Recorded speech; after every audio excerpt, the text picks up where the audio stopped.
بسم اللہ الرحمن الرحیم۔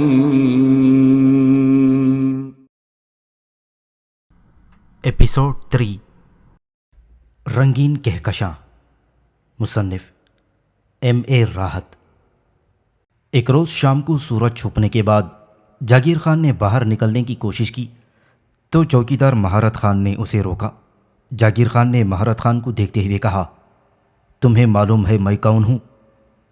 بیٹے، میں صرف تمہارے لیے کہہ رہا ہوں، تمہارے ماں باپ تمہیں استادوں کی نگرانی میں چھوڑ گئے ہیں۔ اس طرف جنگل کے جانور آ جاتے ہیں، کہیں ایسا نہ ہو کہ کوئی جنگلی جانور تمہیں نقصان پہنچا دے۔ تب جاگیر خان نے اپنا ہاتھ کا پنجہ آگے کرتے ہوئے کہا، بابا جی، یہ ہاتھ دیکھا ہے؟ شیر کا پنجہ ہے۔ شیر یا اگر کوئی درندہ اس پنجے کی گرفت میں آ گیا تو میں اس کی گردن مروڑ کر رکھ دوں گا۔ مہارت خان ہنسنے لگا اور اس نے جاگیر خان کے کاندھے کو تھپ تھپاتے ہوئے کہا، بہت اچھی بات ہے بیٹا، بہادر ہونا بہت اچھی بات ہے، لیکن اصول اصول ہوتے ہیں۔ جاؤ، واپس جاؤ، میں اس وقت تالا نہیں کھولوں گا۔ اس وقت تالا لگ جاتا ہے اور جو بچے یہاں بیرک میں رہتے ہیں انہیں سورج چھپنے کے بعد باہر جانے نہیں دیا جاتا۔ بہرحال جاگیر خان وہاں سے واپس چلا گیا تھا، لیکن میں نے اپنی آنکھوں سے دیکھا تھا کہ وہ احاطے کی دیوار کود کر باہر چلے گئے ہیں، اور بعد میں یہ بات میں نے ہی مہارت خان کو بتائی تھی، اور مہارت خان کی آنکھیں غصے سے سرخ ہو گئی تھیں۔ پھر اس نے اسکول کے ایک استاد سے شکایت کی۔ یہ استاد اسکول کے ہیڈ ماسٹر تھے اور بہت اچھی طبیعت کے مالک تھے۔ مہارت خان نے جاگیر خان کے سامنے اس کی شکایت کی اور کہا، صاحب رات کو یہ اسکول سے باہر جانا مانگتا تھا۔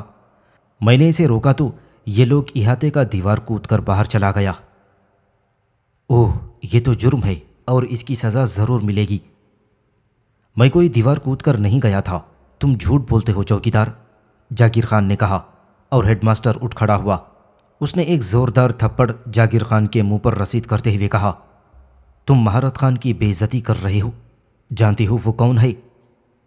نہیں صاحب، بس اتنا کافی ہے کہ آپ اسے ڈانٹ ڈپٹ کر دو، یہ اسکول کے قانون کے خلاف کوئی کام نہ کرے۔ مگر میں کب گیا تھا وہاں؟ کس نے دیکھا ہے مجھے؟ جاگیر خان نے ہٹ دھرمی کرتے ہوئے کہا، صاحب آپ کو ایک دوسرا لڑکا مراد گل نے دیوار کودتے ہوئے دیکھا تھا۔ مراد گل کو بلواؤ، استاد نے کہا، اور میں نے بے خوفی سے اس بات کا اظہار ہیڈ ماسٹر سے کر دیا کہ میں نے اسے دیوار کودتے ہوئے دیکھا ہے۔ بہرحال جاگیر خان کو خوب ڈانٹ ڈپٹ ہوئی تھی اور اس کے بعد اسے واپس بھیج دیا گیا تھا۔ لیکن دوسرے دن جمعہ تھا، چھٹی ہوا کرتی تھی، اور جو یہاں رہا کرتے تھے ان کو پورا دن گھومنے پھرنے کی آزادی ہوا کرتی تھی، اور میں بھی سیر کے لیے باہر چلا گیا۔ لیکن آموں کے باغ کے پاس مجھے جاگیر خان اپنے ساتھی لڑکوں کے ساتھ مل گیا اور اس نے مجھے گریبان پکڑ کر روک لیا۔ پھر اس نے میرے گریبان کو جھنجھوڑتے ہوئے کہا کہ میں نے اس کی شکایت کیوں کی۔ میں نے شکایت نہیں کی، تم لوگوں نے دیوار کو کودا تھا، میں نے مہارت خان کو بتا دیا۔ مہارت خان کیا تمہارا باپ لگتا ہے؟ تمہیں پتا ہے کہ ہم لوگ کون ہیں؟ ہم لوگ تمہاری کھال اتار کر رکھ دیں گے۔ اور اس کے بعد انہوں نے میری کھال اتارنا شروع کر دی۔ میں نے حتی الامکان اپنے آپ کو ان سے بچایا، لیکن بہرحال وہ بہت سے لڑکے تھے، اس لیے میں ان کے ہاتھوں مار کھا گیا۔ البتہ نہ جانے کدھر سے مہارت خان نکل آیا تھا۔ اس نے مجھے پٹتے ہوئے دیکھا تو تیزی سے ان کے قریب پہنچ گیا۔ میں نے جاگیر خان اور اس کے ساتھی لڑکوں کو 2-4 تھپڑ مارے اور وہاں سے بھگا دیا۔ پھر وہ مجھے دیکھتا رہا۔ اب میں اکیلا رہ گیا تھا اور اس نے کہا، تمہارا نام مراد گل ہے نا؟ ہاں، میں نے اپنے چہرے سے خون صاف کرتے ہوئے کہا، مراد گل، تم دیکھنے میں بہت طاقتور لگتے ہو، ان لوگوں سے تم اس طرح پٹ کیوں گئے تھے؟ وہ بہت سارے لوگ تھے۔ بہت سے لوگوں کو بھی مارا جا سکتا ہے، صرف پستول سے، اور پستول میرے پاس نہیں ہے۔ پستول بزدلوں کا ہتھیار ہوتا ہے مراد گل، مردوں کا ہتھیار ان کا ہاتھ ہوتا ہے۔ تو میں انہی ہتھیاروں سے پٹا ہوں، میں نے ہنستے ہوئے کہا۔ تمہارا چھٹی 2 بجے ہو جاتا ہے؟ جی ہاں۔ اس کے بعد کیا کرتے ہو؟ ہوم ورک کرتا ہوں یا کتابیں پڑھتا ہوں۔ ہوم ورک بھی کرو، کتابیں بھی پڑھو، لیکن 6 بجے کے بعد مجھے تھوڑا سا ٹائم دے سکتے ہو؟ کیا مطلب؟ میں بھی تمہیں پڑھا دوں گا۔ تم مہارت خان؟ میں نے اسے دیکھ کر ہنستے ہوئے کہا، ہاں میں، وہ سخت لہجے میں بولا۔ ٹھیک ہے، میں پڑھنے کے لیے کسی بھی وقت تمہارے پاس آ سکتا ہوں۔ اور اس پڑھائی کے لیے اس نے اسکول کا عقبی گوشہ منتخب کیا جہاں ناریل کے بہت سے درخت لگے ہوئے تھے اور ان کے درمیان ایک چھوٹی سی قبر بنی ہوئی تھی۔ پتہ نہیں یہ قبر کس کی تھی۔ ادھر عام طور سے لوگ نہیں آیا کرتے تھے۔ ایک چھوٹا سا احاطہ ان کے گرد بنا دیا گیا تھا۔ بس وہاں ناریل کے درختوں کا سایہ رہا کرتا تھا اور ان کے نیچے ایک قبر تھی جسے میں نے ایک بار دیکھ لیا تھا۔ دوسرے لوگوں کو بھی ادھر جانے کی اجازت نہیں تھی۔ میں مہارت خان کو تلاش کرتا ہوا وہاں پہنچا تو وہ قبر کے نزدیک بیٹھا ہوا میرا انتظار کر رہا تھا۔ قبر پر تازہ پھول پڑے ہوئے تھے۔ میں نے اسے سلام کیا تو اس نے سلام کا جواب دے کر مسکراتے ہوئے مجھ سے کہا، آؤ بیٹھو، فاتحہ پڑھنا آتا ہے؟ ہاں کیوں نہیں، مسلمان کا بیٹا ہوں۔ تو پڑھو، اس نے کہا اور پھر میری طرف دیکھتے ہوئے بولا، یہ میری ماں کی قبر ہے۔ میں ایک لمحے کے لیے حیران رہ گیا، لیکن بہرحال میں نے سب سے پہلے وہاں فاتحہ پڑھی اور فاتحہ پڑھنے کے بعد میں نے مہارت خان کو دیکھا اور کہا، مگر بابا مہارت خان، آپ کی ماں کی خبر ادھر کیسے؟ بتاتا ہوں، میری تمہاری آج دوستی ہو گئی ہے، سمجھ رہے ہو نا تم؟ میری ماں کی روح بھی تمہیں محبت بھری نگاہوں سے دیکھ رہی ہوگی، اس نے کہا اور اس کی آواز میں ہلکی سی بھرراہٹ پیدا ہو گئی۔ میں تعجب سے مہارت خان کو دیکھ رہا تھا۔ وہ کسی سوچ میں ڈوب گیا تھا۔ پھر اس نے مدھم لہجے میں کہا، میں ایک اور بستی میں رہتا تھا۔ میرا باپ میرے بچپن میں مر چکا تھا۔ وہ ایک بڑا آدمی تھا، بڑا عزت دار اور نیک نام پڑھا لکھا آدمی تھا۔ وہ اور بستی کے لوگ اس کی بڑی عزت کرتے تھے۔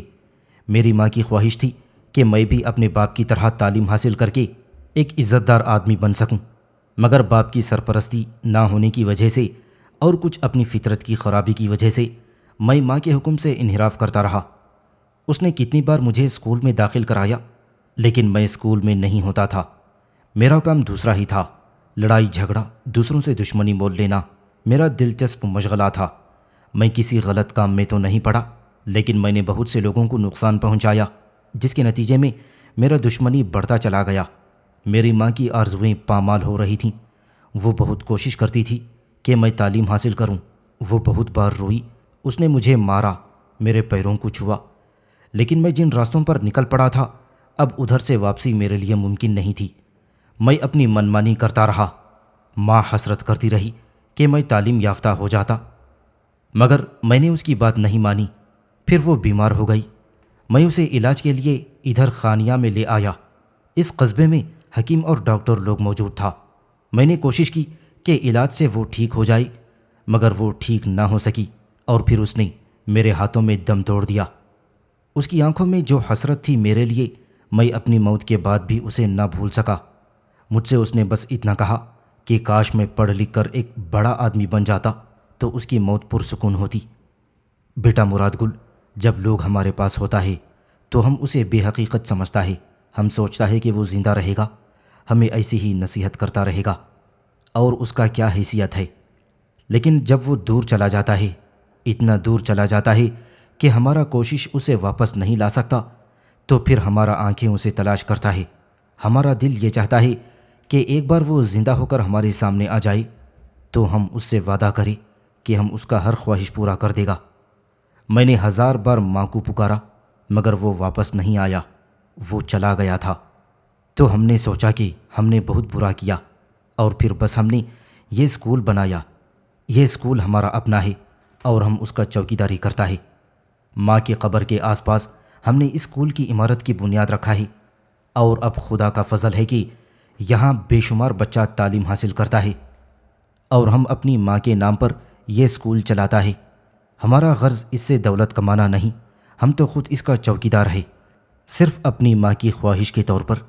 مگر افسوس اس بات کا ہے کہ زندگی میں ہم اسے یہ خوشی نہیں دے سکا۔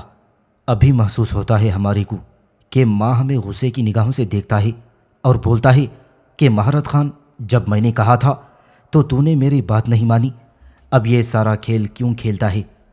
اور ہمارا دل چاہتا ہے مراد گل کہ وہ ہم کو تھپڑ مارے اور ناراض ہو جائے۔ ہم اس سے معافی مانگے اور بولے کہ دیکھو ماں، ہم نے تھوڑا دیر کیا، مگر اس اسکول میں تمہارا بہت سا مہارت خان تعلیم حاصل کرتا ہے۔ بس یہ ہے اس کھیل کا ایک حصہ، سمجھ رہے ہو نا تم؟ میں حیرت سے مہارت خان کو دیکھ رہا تھا۔ آج پہلی بار مجھے معلوم ہوا تھا کہ اس اسکول کا مالک خود مہارت خان ہے اور یہ سارے استاد اسکول میں نوکری کرتے ہیں۔ بہرحال میں حیرت سے مہارت خان کو دیکھتا رہا۔ پھر اس نے اپنی آنکھوں میں آئے ہوئے آنسوؤں کو خشک کرتے ہوئے کہا، چلو چھوڑو، دیکھو اللہ نے تم کو مضبوط ہاتھ پاؤں دیا ہے۔ انسان کو یہ نہیں چاہیے کہ وہ کسی کو مارے، کسی کو پیٹے۔ ظلم کرنا گناہ ہے، لیکن اپنے آپ پر ظلم برداشت کرنا بھی گناہ سے کم نہیں۔ تم ان لوگوں سے پٹا، ہمیں افسوس ہوا۔ ابھی میں یہ چاہتا ہے کہ تم ان لوگوں کو مارو، اور اس کے لیے میں تمہیں لڑنے کا فن سکھاؤں گا۔ میں تم کو بتاؤں گا کہ زیادہ لوگ زیادتی پر آمادہ ہو جاتے ہیں تو ان کا مرمت کیسے کیا جا سکتا ہے۔ اور اس دن سے مہارت خان نے اپنی مہارت مجھ میں منتقل کرنا شروع کر دی۔ لڑائی کا ایک بالکل ہی انوکھا اور خوبصورت طریقہ اس نے مجھے سکھایا، اور میں حیرانی سے اس طریقے کو دیکھتا رہا اور سیکھتا رہا۔ اس میں جسمانی ورزش بھی ہو جاتی اور لڑائی کے گر بھی آ جاتے۔ واقعی وہ ایک ایسا انوکھا فن تھا جسے آج کے دور میں بھی آپ نہ مارشل آرٹس کا نام دے سکتے ہیں اور نہ ہی کسی اور فن سے اسے منسلک کر سکتے ہیں۔ یوں محسوس ہوتا تھا جیسے وہ صرف مہارت خان کا فن ہے جو اسے ماں کی کسی دعا کے صلے میں ملا ہے، اور اپنی ماں کی یہ دعا اب وہ مجھ میں منتقل کر رہا تھا۔ وہ اپنا یہ فن مجھے مسلسل منتقل کر رہا تھا اور میں اس میں مہارت حاصل کرتا چلا جا رہا تھا۔ آخر کیوں نہ کرتا؟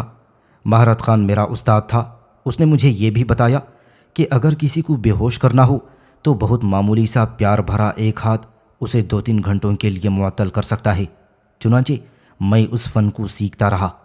میں تعلیم تو حاصل کر ہی رہا تھا، مگر اس کے علاوہ میں یہ جانتا تھا کہ قصبہ خانیہ میں صرف 10ویں تک تعلیم حاصل کی جا سکتی ہے، لیکن اپنے اسکول میں موجود معزز استادوں سے میں نے دوستی کر لی تھی اور ان کی خدمت گزاری کر کے ان سے آگے کے علم کے بارے میں بھی معلومات حاصل کرتا چلا جا رہا تھا۔ ان استادوں کے پاس جتنی کتابیں موجود تھیں اور نہ صرف ادھار دے دی تھیں بلکہ فارغ اوقات میں وہ مجھے ان کتابوں کے بارے میں بتایا بھی کرتے تھے۔ چنانچہ چند ہی شوق رہ گئے تھے میرے۔ پہلی چیز تو یہ کہ ان جنرل بکس کا مطالعہ، اور دوسری بات یہ کہ اخبار بھی یہاں آتا رہتا تھا۔ مہارت خان کے بارے میں شاید چند ہی افراد یہ بات جانتے تھے کہ اس بہت بڑے اسکول کا مالک وہی ہے اور خود ہی اس اسکول کا چوکیدار۔ اساتذہ اس کی ہر بات مانتے تھے اور انہیں یہ اندازہ ہو گیا تھا کہ میں مہارت خان کا چہیتا ہوں۔ چنانچہ میرے اوپر خصوصی توجہ دی جانے لگی، اور اس خصوصی توجہ سے میں نے اپنی اصل اوقات سے کہیں زیادہ علم حاصل کر لیا تھا۔ مجھے دنیا کے بارے میں اس قدر معلومات حاصل ہو چکی تھیں کہ شاید اس اسکول میں پڑھنے والے کسی بھی شخص کے علم میں یہ ساری باتیں نہ ہوں۔ میں اپنے ان استادوں سے پورا فائدہ حاصل کر رہا تھا۔ ایک دن مہارت خان نے مجھ سے ایک دن میری بستی کے بارے میں پوچھا، تمہاری بستی دو آبا میں سردار کون ہے؟ جرگے کا سردار ذیشان خان ہے اور وہی سب سے بڑا زمیندار ہے۔ کس طرح کا آدمی ہے؟ مہارت خان نے سوال کیا۔ یہ تو مجھے نہیں معلوم، لیکن بستی کے لوگ اس کے گھر کے سامنے سے گزرتے ہیں تو ان کی گردنیں اور آنکھیں جھکی ہوئی ہوتی ہیں۔ کسی کو اس بات کی اجازت نہیں ہے کہ ذیشان خان کے مکان کے دروازے کی طرف نگاہ بھر کر دیکھ سکے۔ کیا وہ لوگوں پر ظلم بھی کرتا ہے؟ اپنے ہاریوں پر، یا ان پر جو کسی طرح اس کے مقروض ہوتے ہیں، یا پھر ان پر جو کبھی اس کے سامنے سر اٹھا کر چلنے کی جرت کرتے ہیں؟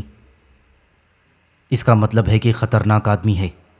اور کون کون سا ایسا آدمی ہے تمہاری بستی میں جو اتنا ہی خطرناک ہو؟ وہ تمام لوگ جو ذیشان خان کے منظور نظر ہیں، ان میں بڑی بڑی زمینوں کے مالک بھی ہیں۔ میں خاص طور سے چچا آدم خان کا ذکر کروں گا۔ ایک بے حد کنجوس آدمی ہے اور اس چکر میں رہتا ہے کہ ہمیشہ دوسروں کا مال ہڑپ کر جائے۔ کیا ذیشان خان اسے ان باتوں سے نہیں روکتا؟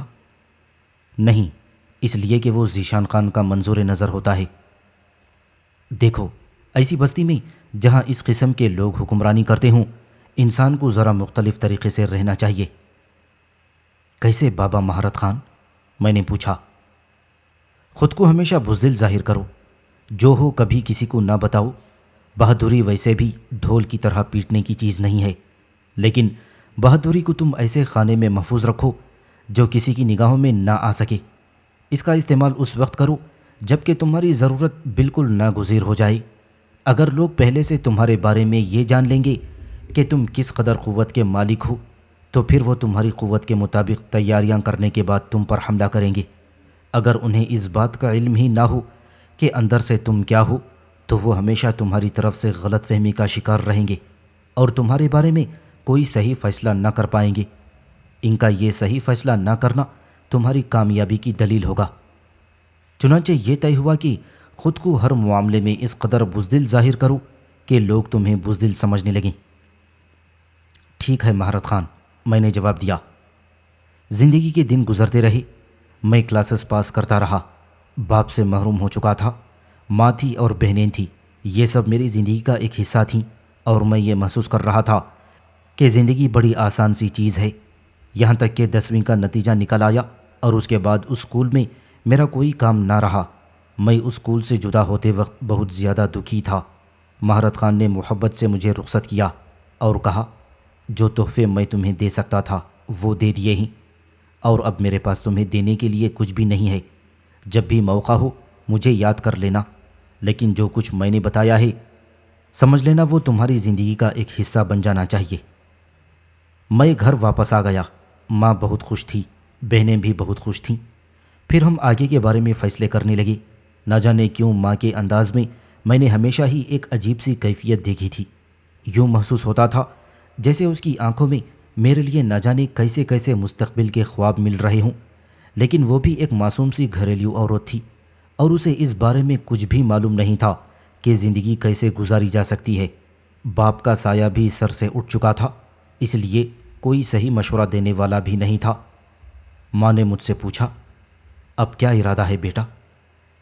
دل تو چاہتا ہے ماں کہ میں تعلیم کے آخری میدان تک کا سفر کروں اور دنیا کے بارے میں اتنا علم حاصل کر لوں کہ جتنا علم اس دنیا کے بارے میں انسان کو مل سکتا ہے۔ بیٹے، میں زیادہ نہیں جانتی، لیکن مجھے اس بات کا پتہ ہے کہ دنیا کا علم تو بڑے بڑے درویشوں کو بھی حاصل نہ ہو سکا، تم تو ایک معمولی سے انسان ہو۔ پھر بتاؤ میں کیا کروں ماں؟ بیٹے، تم خود دیکھ لو اپنے بارے میں جو کچھ تم سوچ سکتے ہو۔ تو پھر مجھے شہر جانا ہوگا۔ شہر؟ ہاں، وہاں جا کر کیا کرو گے؟ 2 کام، نوکری بھی کروں گا ماں، اور اس کے ساتھ ساتھ تعلیم بھی حاصل کروں گا، یہی میرا مقصد ہے۔ مگر دیکھ لو مراد گل، کیا تم ایسا کر سکو گے؟ کوشش کرنے میں کیا حرج ہے ماں؟ ویسے بھی ہماری بستی کے بہت سے لوگ شہروں میں جا کر نوکریاں کر رہے ہیں۔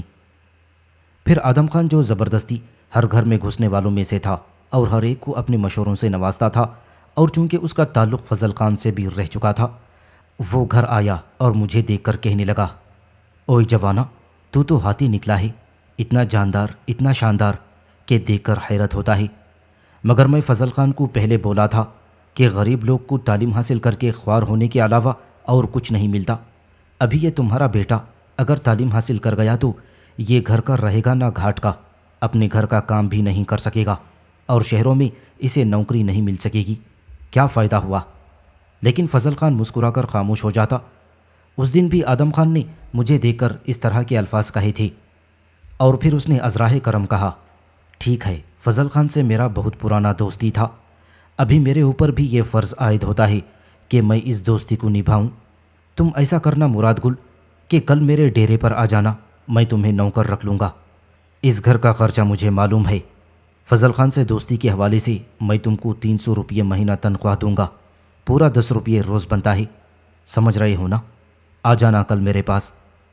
اس سے زیادہ اکبری خانم میں تمہارے لیے اور کچھ بھی نہیں کر سکتا۔ ماں کی آنکھوں میں تشکر کے آنسو چھلک آئے تھے، مگر میں نے کہا، نہیں چچا آدم خان، میں شہر جا رہا ہوں، شہر جا کر میں سرکاری نوکری کروں گا۔ کیا؟ آدم خان چونک کر بولا، ہاں، سرکاری نوکری۔ کیا تمہیں حکومت کی طرف سے پیشکش ہوا ہے کہ ادھر آؤ اور وزارت سنبھال لو؟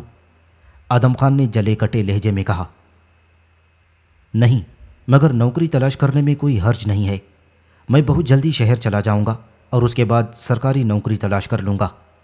ہاں، اگر تم میرے باپ فضل خان سے دوستی کا اظہار کرتے ہو تو پھر ایسا کرو آدم خان کہ 3 مہینے کی تنخواہ مجھے ایڈوانس دے دو۔ اگر مجھے شہر میں سرکاری نوکری نہ مل سکی تو میں یہاں آنے کے بعد تمہاری نوکری کر لوں گا اور پھر 100 روپیہ مہینہ کر کے کٹوا دو۔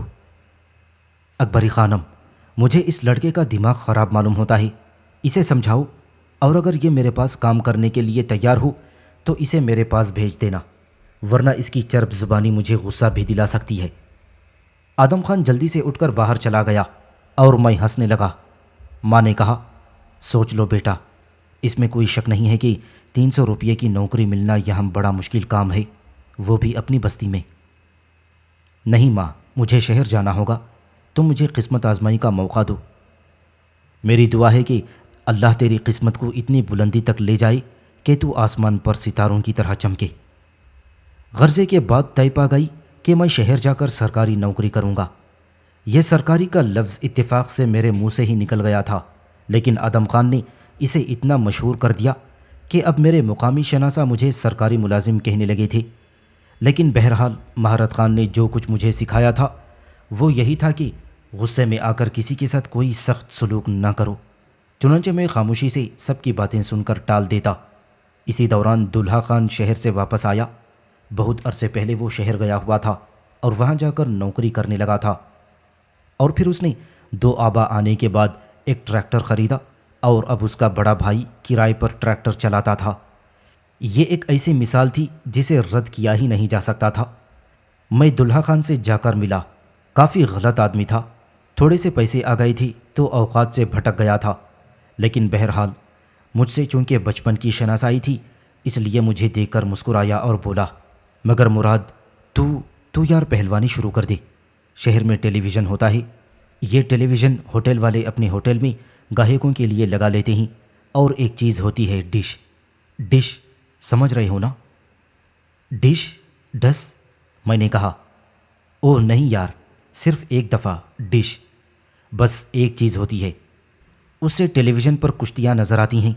اب وہ کیسی نظر آتی ہیں یار، میں اس کی تفصیل تجھے بتا نہیں سکتا، مگر اس میں جو پہلوان ہوتے ہیں نا وہ تیرے ہی طرح کے ہوتے ہیں، لمبے چوڑے، طاقتور۔ میرے پیارے دولہا بھائی، یہاں کھانے پینے کو ترستے ہیں، تم پہلوانی کی بات کرتے ہو؟ ارے بھائی، پہلوانی تو تم کر سکتے ہو جو اللہ کے فضل سے بستی کے بڑے آدمی بن چکے ہو۔ میرے ان الفاظ پر دولہا خان خوش ہو گیا اور بولا، بس اللہ کا کرم ہے جی۔ ویسے دولہا بھائی، کم از کم شہر دیکھا ہے تو شہر کے بارے میں تھوڑی بہت تفصیل تو بتا دو۔ اور پھر دولہا خان نے مجھے شہر کے بارے میں جو تفصیلات بتائیں میں نے انہیں گرہ میں باندھ لی۔ خانیہ میں جو کچھ معلومات حاصل کی تھیں، جنرل بکس میں جو پڑھا تھا اور اپنی ذہانت سے جو کچھ حاصل کیا تھا، اب اس کے استعمال کا وقت آ چکا تھا۔ چنانچہ میں نے ان ساری چیزوں کی گٹھری بنائی اور اپنے سینے میں محفوظ کر لی۔ پھر ماں کی بہت سی دعائیں لینے کے بعد اور پھر بہنوں سے رخصت ہو کر خانیہ چل پڑا۔ ماں سے میں نے کہا تھا کہ واپس اسی وقت آؤں گا جب کوئی نہ کوئی نوکری مل جائے گی، اور مجھے یقین ہے کہ میں اپنے مقصد میں کامیاب ہو جاؤں گا۔ بہرحال ان سب کی آنسو بھری آنکھیں اور آنسو بھری دعائیں لے کر میں چل پڑا۔ آدم خان اپنے خچر پر اس وقت بھی مجھے ملا تھا اور اس نے کہا تھا، شہر جا رہا ہے مراد گل؟ ہاں چچا، تمہاری دعاؤں کے ساتھ۔ اوہ، میں دعائیں کیوں دوں گا تجھے بھائی؟ پہلی بات تو یہ ہے کہ میرا تیرا رشتہ ہی کیا ہے، وہ تو فضل خان کی دوستی کی وجہ سے میں نے تجھے نوکری کی پیشکش کر دی تھی، اور اب تو یہ کہتا ہے کہ میں تجھے دعائیں بھی دوں۔ دے دو آدم چچا، دعا دینے میں تو تمہارا کچھ خرچ نہیں ہوتا۔ تجھے کیا معلوم خرچ ہوتا ہے کہ نہیں ہوتا؟ تو پھر تم کالے بلے کی طرح میرے راستے میں کیوں آ گئے ہو؟ مجھے کالا بلا بولتا ہے؟ آدم خان نے آنکھیں نکالتے ہوئے کہا، اور میں ہنستا ہوا وہاں سے آگے چلا گیا۔ خانیہ پہنچا، دل تو چاہا کہ مہارت خان سے ملوں، لیکن پھر نہ جانے کیوں اپنے اس ارادے کو ملتوی کر دیا۔ راستے کھوٹے نہیں کرنا چاہتا تھا، بلکہ جس سفر پر نکلا تھا اسی سفر پر آگے بڑھتے رہنا چاہتا تھا۔ ویسے یہاں کئی بار اسٹیشن پہنچا اور ٹرین کو آتے دیکھا جاتے دیکھا تھا، لیکن خود اس کے ایک ڈبے میں سوار ہوتے ہوئے جس طرح کے احساسات کا سامنا کرنا پڑا تھا وہ اگر بیان کروں تو شاید خود بھی صحیح الفاظ تلاش نہ کر سکوں۔ خچر پر سواری کرنا اور بات ہے، بھینس کی پیٹھ پر بیٹھ کر تالاب میں اتر جانا بالکل مختلف بات ہے، لیکن اس لوہے کے گھر میں بیٹھ کر پٹری پر دوڑنا نہ جانے کیسے کیسے سنسنی خیز خیالات کا حامل تھا۔ راستے میں جو گڑگڑاہٹ کانوں میں گونجتی رہی وہ مختلف احساسات پیدا کرتی رہی۔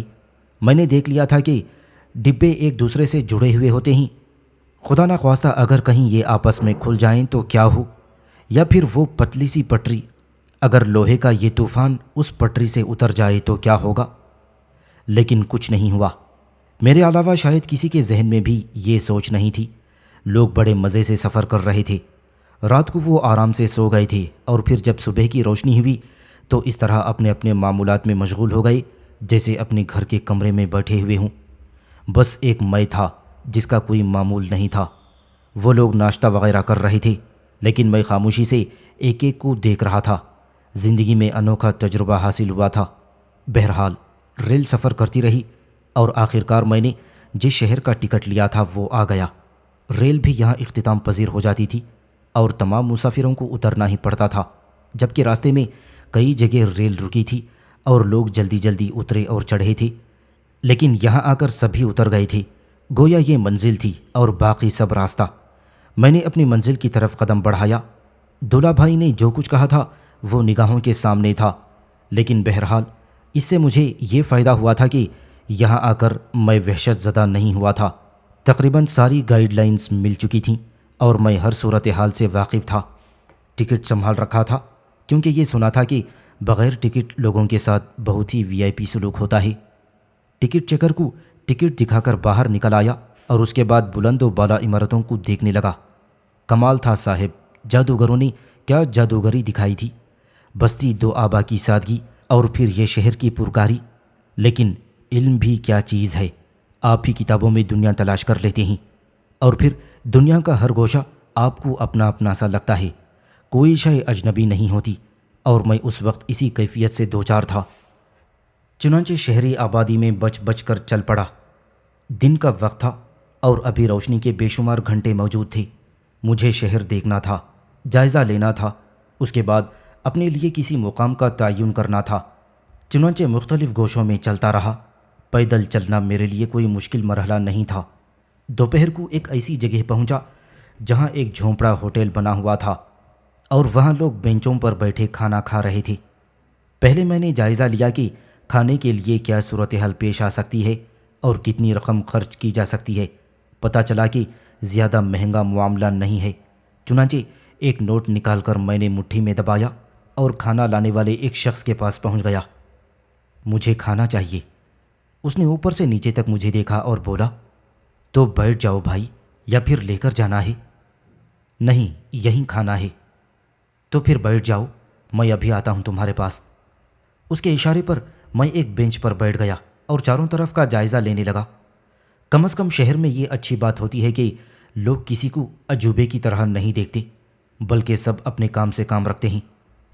اور یہاں موجود لوگوں میں سارے کے سارے غریب غربا تھے، معمولی سے لباسوں میں ملبوس، پسینے اور مٹی میں اٹے ہوئے، جلدی جلدی کھانا کھا کر اپنے کام میں پہنچنے کے لیے بے چین۔ شاید کہ صرف میں تھا جو اس وقت فارغ البال تھا۔ وہ شخص میرے پاس آ گیا اور اس نے مجھ سے پوچھا کہ میں کیا کھاؤں گا۔ اس کے بعد اس نے کھانوں کی فہرست گنوا دی۔ میں نے اس کی قیمت پوچھی تو اس نے نہایت سادگی سے مجھے بتا دی، اور آخرکار میں نے دال منتخب کی اور اس سے 4 روٹیاں طلب کر لیں۔ وہ میری جسامت دیکھتا ہوا چلا گیا۔ مجھ سے کچھ فاصلے پر کچھ اور لوگ بیٹھے کھانا کھا رہے تھے، اور قریب ہی پیچھے بینچ پر ایک شخص بیٹھا ہوا حسرت بھری نگاہوں سے ادھر ادھر دیکھ رہا تھا۔ اس کے سامنے کوئی برتن نہیں تھا، شکل و صورت کا بہت اچھا، معمولی جسامت کا مالک، چہرے کے نقوش میں سادگی اور دلکشی، لباس بوسیدہ تھا، کپڑے پھٹے ہوئے، پیروں پر سفنج کے چپل۔ اور ایک لمحے کے لیے میرے ذہن میں خیال گزرا کہ شاید اس کے پاس کھانے کے لیے پیسے نہیں ہیں، غریب اور مفلوک الحال ہے۔ بس دل میں ہمدردی کا طوفان امٹ پڑا۔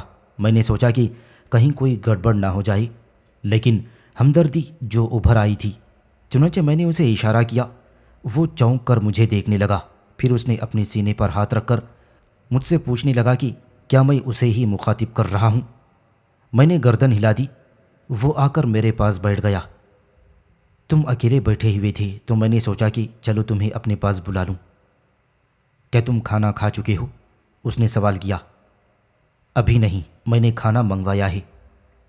تب تمہارے پاس بیٹھ کر مجھے خوشی ہوئی، لیکن اس سے پہلے یہ بتا دو کہ تم مجھے کھانے میں شریک کرو گے؟ یہ تو ہر مسلمان کا فرض ہے کہ کھانے سے پہلے اپنے ساتھ بیٹھے ہوئے آدمی سے کھانے کے لیے پوچھا جائے۔ ارے کیا واقعی تم مسلمان ہو؟ وہ خوشی سے منہ پھیلا کر بولا اور میں چونک کر اسے دیکھنے لگا۔ میں نے کہا، اور تم کون ہو؟ میں مہمان ہوں، مطلب یہ کہ مسلمان مہمان۔ اصل میں مسلمانوں میں بھی دو طبقے ہوتے ہیں، ایک مسلمان ایک میزبان، تو میرا تعلق مہمان طبقے سے ہے، کیا خیال ہے؟ اور پھر میں ہنسنے لگا۔ میں نے اس کی طرف ہاتھ بڑھا کر کہا، میرا نام مراد گل ہے، اور میرا نام حسن فیروز، جنرل حسن فیروز۔ جنرل؟ ہاں، تمہیں کوئی اعتراض ہے؟ بھائی تمہارا نام ہے، ہمیں کیا اعتراض ہو سکتا ہے؟ کیا منگوایا ہے کھانے میں؟ وہ آنکھ دبا کر بولا۔ دال اور روٹی چلے گی، ویسے بھی گوشت آج کل اچھا نہیں ہوتا، دنیا بڑی غلط ہو چکی ہے، اب جو کوئی بھی کھلا دے کیا کہا جا سکتا ہے؟ ویسے کیا نام بتایا تھا تم نے؟ مراد گل۔ اچھا نام ہے، خوبصورت نام ہے، خاص طور سے اس لیے کہ تم نے دال منگوائی ہے۔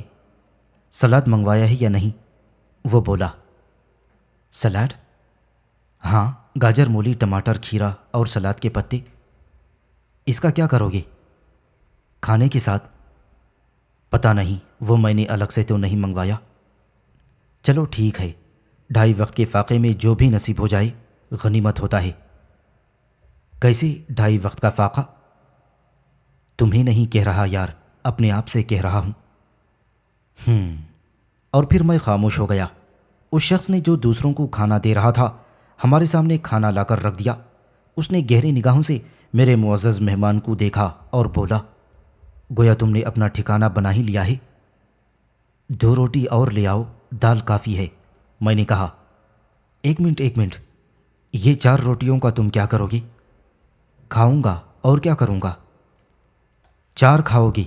وہ حیرت سے آنکھیں پھاڑ کر بولا، اور میں ہنسنے لگا۔ تب اس نے کہا، اس میں سے صرف 1 روٹی مجھے چاہیے۔ ٹھیک ہے، روٹی آنے دو، 5ویں بھی میں خود کھا لوں گا۔ وادی جنات سے آئے ہو؟ اس نے سوال کیا۔ کیا شہر میں لوگ صرف 1 روٹی کھاتے ہیں؟ 1 روٹی کھا کر بھی ہضم کرنا بڑا مشکل کام ہے، اس نے جواب دیا۔ اور سناؤ، کیا کرتے ہو؟ میں نے اس سے پوچھا۔ عیش کرتا ہوں، روزانہ کسی نہ کسی کا مہمان بن جاتا ہوں، اور بس شہر میں بے شمار لوگ ایسا ہی کرتے ہیں۔ ویسے مجھے یہ لگتا ہے کہ تم کہیں باہر سے آئے ہو۔ ہاں، ایک پہاڑی بستی سے۔ اوہ، گویا پہاڑی ہو؟ نہیں، ہوں تو آدمی، لیکن پہاڑوں کا رہنے والا ہوں، میں نے کہا۔ میرا مطلب بھی یہی تھا۔ اور پھر ہم نے کھانا شروع کر دیا۔ وہ بڑی نزاکت سے کھا رہا تھا، اور میں یہ دیکھ رہا تھا کہ اس کے ہاتھ بھی نرم و نازک ہیں۔ میں نے بہرحال 5 روٹیاں چٹ کر لی تھیں۔ دال کم پڑ گئی تھی، لیکن بہرحال اس سے زیادہ افورڈ نہیں کر سکتا تھا۔ کھانے کے بعد ہم نے پانی پیا، اور پھر وہ اسی شخص کو اشارہ کر کے بولا، ویٹر، چائے لے آؤ۔ میں یہ سمجھا کہ چائے وہ مجھے اپنے پاس سے پلا رہا ہے، لیکن چائے پینے کے بعد جب ویٹر نے پیسے بتائے تو وہ بولا، بیچارے کو 1-2 روپیے ٹپ بھی دے دینا، اچھا آدمی ہے۔ اور میں حیرت سے آنکھیں پھاڑ کر رہ گیا۔ بہرحال میں نے ویٹر کو 1 روپیہ ٹپ بھی دیا تھا، اور یہ سوچا تھا کہ نکل چلوں یہاں سے، ورنہ اگر ایسے 2-4 افراد مجھے اور مل گئے تو جیب میں جو کچھ ہے اس کا کباڑا ہو کر رہ جائے گا۔ وہ بھی میرے ساتھ باہر چلا آیا۔ اس نے کہا، قیلولہ نہیں کرو گے؟ نہیں، یہاں میرا کوئی ٹھکانہ نہیں ہے، میں نے جواب دیا۔ یار، ہوٹل میں تم ہمارے میزبان بن گئے تھے، اب ہم تمہارے میزبان بن جاتے ہیں، بھلا قیلولہ کے لیے جگہ کی کمی ہے؟ آؤ، میں تمہیں اپنی مملکت میں لے چلوں۔ اور میں اس کے ساتھ اس کی مملکت میں چل پڑا۔ ہوٹل کے عقب میں ایک وسیع میدان دھوپ میں تپ رہا تھا، اور میدان کے دوسرے سرے پر کوئی کنسٹرکشن کمپنی کام کر رہی تھی۔ بورڈ لگا ہوا تھا، زمین کی کھدائی ہو رہی تھی۔ یہ سلسلہ دور تک چلا گیا تھا، بڑے بڑے پائپ پڑے ہوئے تھے۔ اور پھر اس کے بعد ایک اور جگہ نظر آئی، یہاں گھنے درخت تھے، اور ایک گندا نالا بہہ رہا تھا جس سے ہلکی ہلکی بدبو بھی اٹھ رہی تھی، لیکن نالے کے کنارے کنارے دوسری طرف درختوں کی چھاؤں میں گھاس بکھری ہوئی تھی، اور اس گھاس پر کچھ لوگ سوئے ہوئے تھے۔ اور تھوڑے سے فاصلے پر مٹی کا ایک ڈھیر تھا جس پر ایک بہت بڑا پائپ پڑا ہوا تھا جو توپ کی طرح اپنا دہانہ اوپر کی طرف کیے ہوئے تھا اور دوسری جانب ڈھلان تھا۔ یہاں پہنچ کر اس نے کہا، اوپن ایئر میں آرام کرنا پسند کرو گے یا کسی چھت کے نیچے؟ نہیں، یہاں ٹھنڈک بھی ہے اور ہوا بھی، میں نے درختوں کے نیچے ایک طرف اشارہ کرتے ہوئے کہا۔ صاحب ذوق معلوم ہوتے ہو، چلو، اس نے کہا، اور میں اس کے ساتھ آگے بڑھ گیا۔ قریب ہی کچھ اینٹیں پڑی ہوئی تھیں۔ اس نے بڑی محبت سے ایک اینٹ اٹھا کر مجھے پیش کی اور بولا، تکیے کی جگہ استعمال کر سکتے ہو۔ اور پھر اس نے اپنا تکیہ اپنے سر کے نیچے رکھ لیا اور پھر آہستہ سے بولا، ایک بات سنو۔ انداز بڑا رازدارانہ تھا۔ میں نے اس کی طرف کان جھکایا تو وہ اپنا داہنا رخسار کھجاتا ہوا بولا، دال میں کچھ نمک زیادہ نہیں تھا؟ کیسی دال؟ یار ابھی جو تھوڑی دیر پہلے کھائی تھی، اس نے کہا، اور میں تعجب سے اسے دیکھنے لگا۔ عجیب سوال تھا۔ کچھ لمحوں تک تو اس کا مجھ سے کوئی جواب نہ بن پڑا، اور پھر میں نے کہا، مگر وہ دال تو ہم کھا چکے ہیں۔ ہاں، میں نے ویسے ہی تم سے مشورہ کیا تھا اس بارے میں۔ عمدہ ہوا چل رہی ہے۔ ویسے اس درخت کے بارے میں کیا بتا سکتے ہو؟ کیا؟ میں نے سوال کیا تو وہ سوچ میں ڈوب گیا اور پھر بولا، تمہیں میرا نام تو معلوم ہے نا، حسن فیروز۔ ویسے تم مجھے جنرل فیروز کہہ کر پکار سکتے ہو۔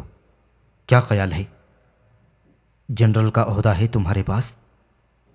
کہہ لینے میں کیا حرج ہے؟ ہاں، کہنے میں شاید کوئی حرج نہیں۔ تم نے اپنے بارے میں کچھ نہیں بتایا؟ مجھے فوج میں کمیشن نہیں ملا ہے، میں نے ہنستے ہوئے کہا۔